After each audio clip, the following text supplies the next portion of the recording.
Hey everybody, Josh RV Nerd here with Bish's RV with something of a part 2 at your request, indirectly as viewers, 5 more rules of campsite courtesy. I'd put a video out like this a year or two ago, and a lot of people said, hey, that's really great, but here's one more thing that always kind of irks me. And I went through that, and I really kind of compiled, like, the old school tally list. What were the most frequent things that people had reported? And that's what we're going to put in today. So all of this has been submitted by viewers like you. That sounded a lot like PBS TV.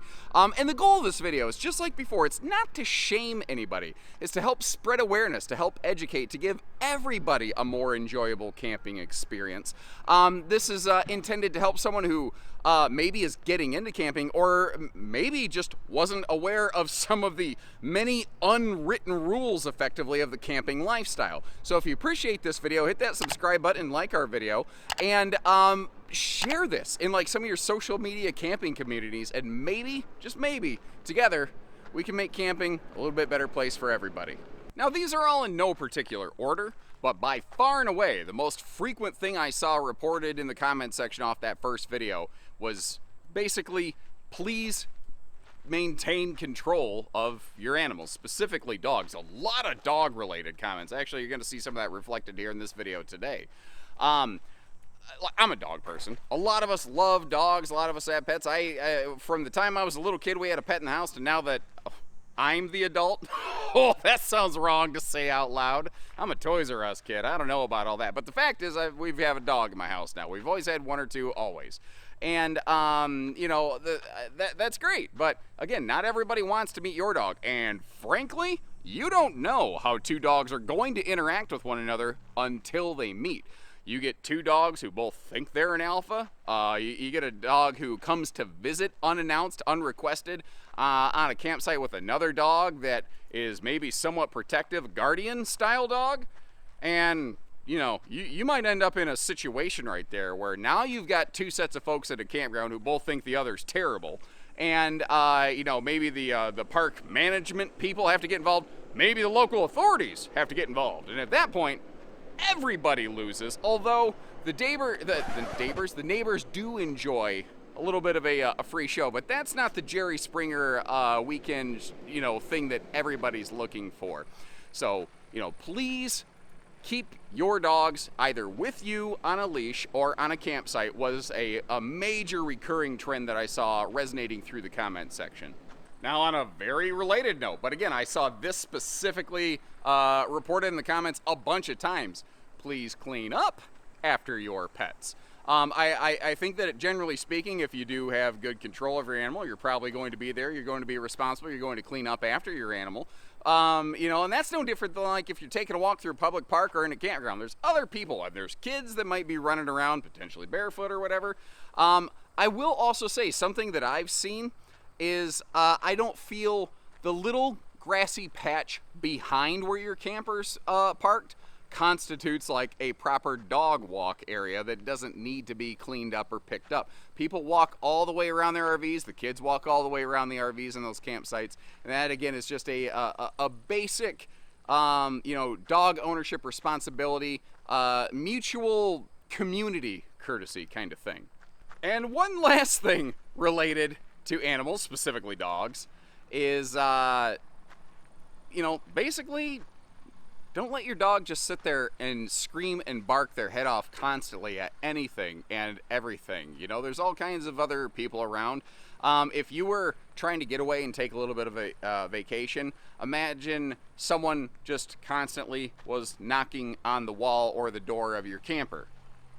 Yeah, they're not hurting anything, but it's certainly not an enjoyable experience. And that was a little bit of a contention point. I saw some people borderline going at it with one another, having a Facebook Friday night fight in the comments section here on my video, where someone said, well, my dog's sitting there barking, they're not hurting anything. That's a slippery slope argument. And I don't feel that's the kind of like mutual consideration and courtesy that makes for, good camping neighbors or anything like that.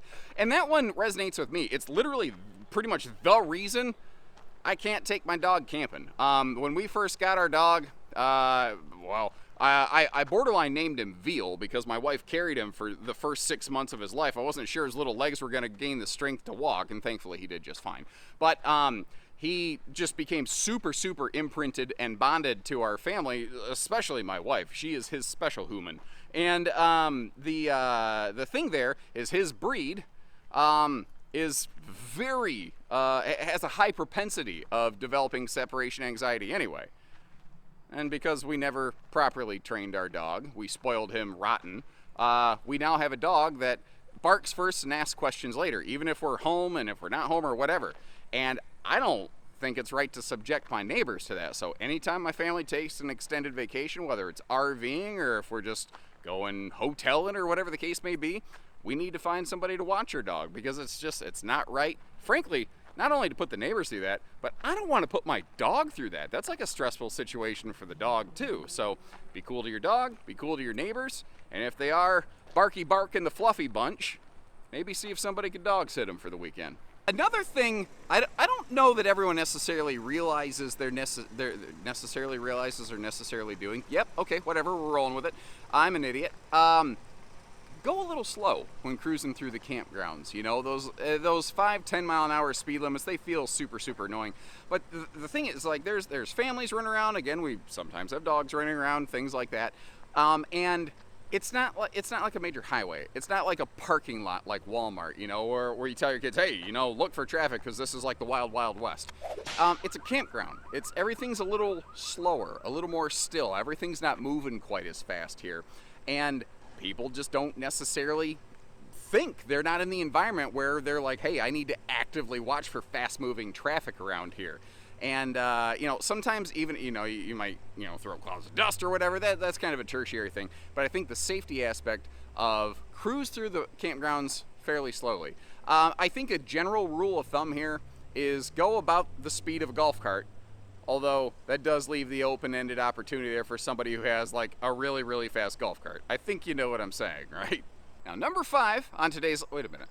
I've got one after this. How do my list of 5s always end up being 6? Every time. Doesn't matter. Neither here nor there. If you remember from our last video, one of the things that I actually enlightened a lot of people on is people will use the public picnic table to sling their poo hoses on them. So, you know, bring yourself a picnic table covering. Also, maybe just don't throw your poo hose across a public picnic table.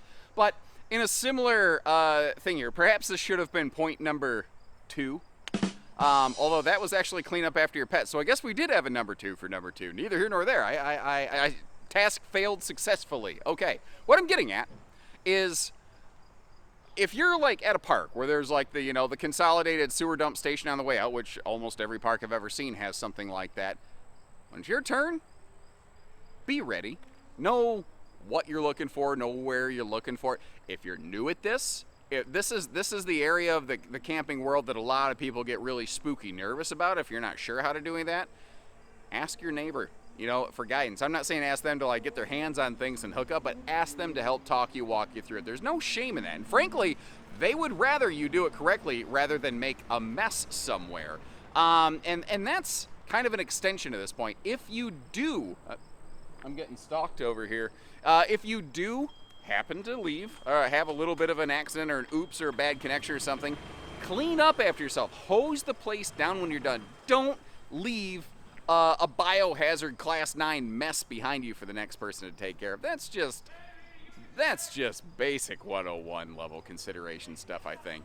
Okay, so point number 6 out of 5 apparently is what I'm doing today. Bonus tip, we'll call it. I always end up throwing a bonus tip in there. The fire pit is not a trash can. This is actually one, I didn't see people leaving this in the comment section of my first video. I've seen so many instances, people taking pictures of all kinds of stuff that should not be in fire pits on like various Facebook or social media owners groups, forums, things like that, that I felt that this one definitely earned its place on the list. Chances are, somewhere around a campground, you've got a set of these big old public dumpster kind of things where you can take your garbage. And a couple things here. While you're actively using the campsite, while you have a fire going, it's not there to just like chuck all kinds of stuff into it. I'll admit I've thrown a chunk of a hot dog bun or maybe a paper plate in there or something like that, but I see people toss entire bags of garbage into a fire pit. That is not what it's for. Shouldn't be burning trash regardless. The other thing here is I've seen so many pictures where someone comes to a campsite, and apparently whoever was done camping there last, they will take, when they're breaking camp, they'll take all their garbage and they'll just put tons of full garbage bags in the fire pit. Like that's what you're supposed to do, like done with severe intent. Like dirty diapers, things like that in there that no one else wants to or should have to deal with. I've even seen a couple pictures where people have left a collection of things of, we'll say, a personal bedroom nature in their fire pit for the next person to find. I'm thankful that hasn't happened to me. That's not something I necessarily want to explain to my daughter yet. But that one just never, I just, every time I see it and I think about it, I've seen these pictures, I'm like, this has got to be a joke, right? But sadly, it is not. So please, the fire pit is for firewood. And maybe making hobo pies or, cooking marshmallows and hot dogs and making s'mores. It is not for disposing of your garbage. It's not the public trash incinerator by any stretch of the imagination. And again, my goal with this is not to talk down to anybody, not to shame anyone, not to embarrass anyone or anything like that. It's to help educate. Again, a lot of these are unwritten rules of the camping lifestyle. It's maybe not necessarily unrealistic that someone who's newer at this just maybe wouldn't have thought of it. And sometimes you run into people who just don't care. You know what? I swear, for every 10 people you meet, 9 of them, they're like, yeah, this is all common sense. Why do you have to talk about this? Because maybe together we can help reach some of that 10%. So once again, I would ask you to take a look in the video description. Remember, I made a kind of a part 1, a first part of this series here. Take these 2 videos, share these links into the social media camping group of your choice, and maybe help spread some understanding and some awareness so that we all have a little bit better camping experience together. And again, if you found this video helpful, useful, if you agree with the kind of things that are shared here, hit that subscribe button, like our video, leave us a little note, say, hey, thanks for putting this together. And if there's something I've missed, we've put out like 10 or 12 little points of courtesy now. If there's something else that we've missed that you think should be shared out there, leave some comments on this thing, and who knows, maybe we'll come up with a part 3 for campsite courtesy. But until then, thank you folks very much for tuning in, taking the time to be a good neighbor, as Mr. Rogers would say. So take care, stay safe, have fun, and happy camping, everyone.